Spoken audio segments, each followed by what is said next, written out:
Before Japanese cars flooded the market, before fuel efficiency became a religion, before safety ratings and emissions targets dictated every curve on a body panel, there was a golden decade on Australian roads where the cars were bold, the chrome was thick, and the sedans looked like they meant business. The 1960s were without question the most exciting era in Australian automotive history, and today, we're counting down 8 of the best-looking sedans that actually rolled off Australian production lines and into Australian driveways during that unforgettable decade. Number 8, 1960-62 Ford Falcon XK. Let's kick things off with the car that literally changed Australian motoring overnight. When Ford unveiled the XK Falcon in September 1960, it arrived as a right-hand drive adaptation of the American model, and it brought something Australian families had never really experienced: a genuinely modern, low-slung profile with clean and cluttered American lines. No heavy fins, no overworked chrome, just a long bonnet, a tidy roofline, and proportions that looked like they belonged in the future under the bonnets at a 2.4-liter inline-six, producing around 90 horsepower. Modest by today's standards, but competitive for the era, the XK was lighter and more modern-looking than almost anything else in its price bracket at the time. Did it have its problems? Absolutely. Early XK Falcons were notorious for weak front suspension that struggled with Australian country roads. Ford's own dealers were fielding complaints within months. The durability wasn't there yet, but the styling, that was never in question. The XK had presence, and it put Ford Australia on the map in a way nothing had before. 6.8 for 6.5 units sold during its run. Not bad for a car that most people had never seen anything like. Number 7, 1961-62 Holden Eck. If the XK Falcon was the new challenger, the Holden Eck was the established king defending its crown, and it did so with a face that finally felt like it belonged in the 1960s. The Eck was a significant facelift over what came before, bringing a cleaner front end, revised chrome work, and two-tone paint options that made Australian families feel like they were buying something genuinely upmarket. Holden also introduced the Hydra-matic automatic transmission with this model, the first time many Australian drivers could buy a locally assembled automatic. Holden understood something that Ford was still learning.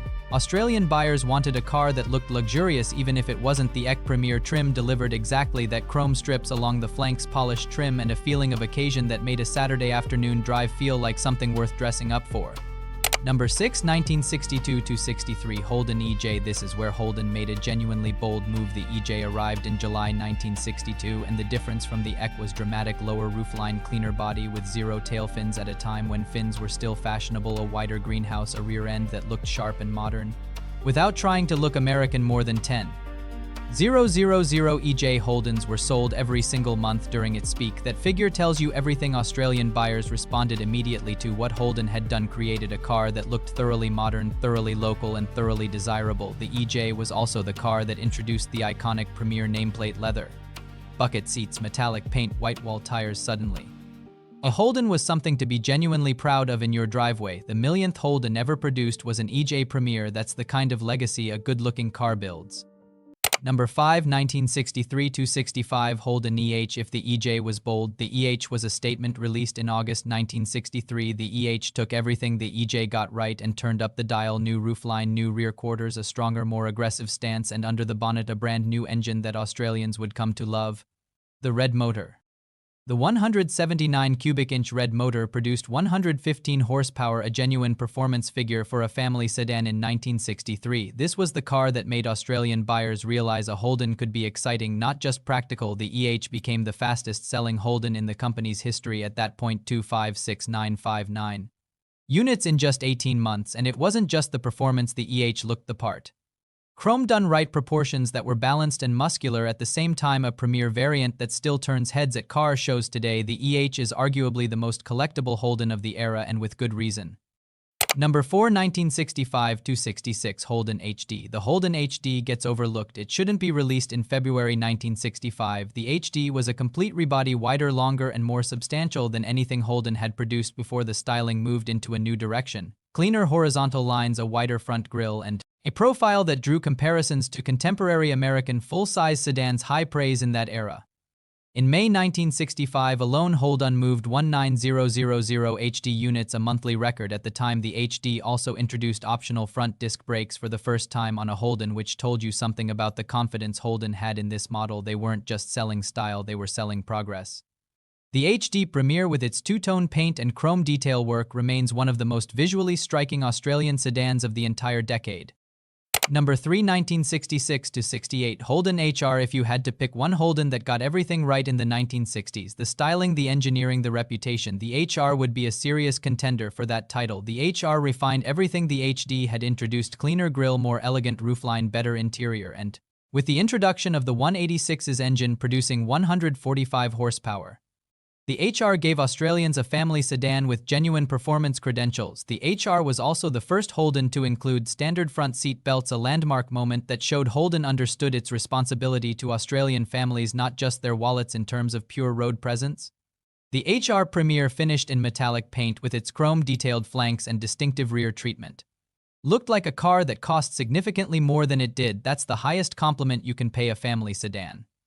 Number 2, 1966 to 67, Ford Falcon XR. By the time the XR Falcon arrived in September 1966, Ford had finally figured out what Australia wanted. The XR was inspired directly by the Ford Mustang's styling language: the long bonnet, the short rear deck, the Coke bottle body line that swept dramatically over the rear wheel arches.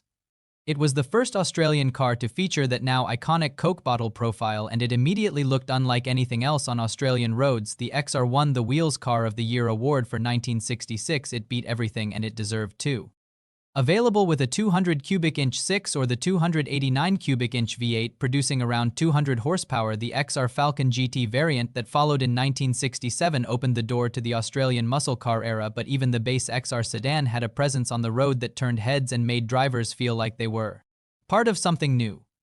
Number 1, 1967, Ford's Fairlane. There are good-looking cars, and then there are cars that make the entire street stop and stare. The Fairlane, introduced in March 1967, was designed and engineered right here in Australia, and it showed Ford Australia stretched the XR Falcon's wheelbase by nearly 150 millimeters, grafted on rear quarter panels from the American Fairlane, and created something that felt genuinely grand, not imported. Grand Australian Grand. The ZAR ode on a 116-inch wheelbase, longer and more imposing than any locally produced Australian car before it. The twin headlights up front gave it a face of quiet authority. The long flowing rear quarters and square taillights gave it proportion that felt handcrafted.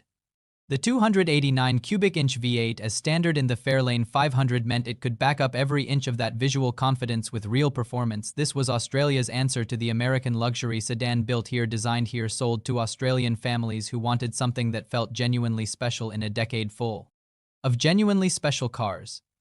The Fairlane is not just the best-looking Australian sedan of the 1960s on this list, it is proof that Australian car design at its peak could stand alongside anything in the world.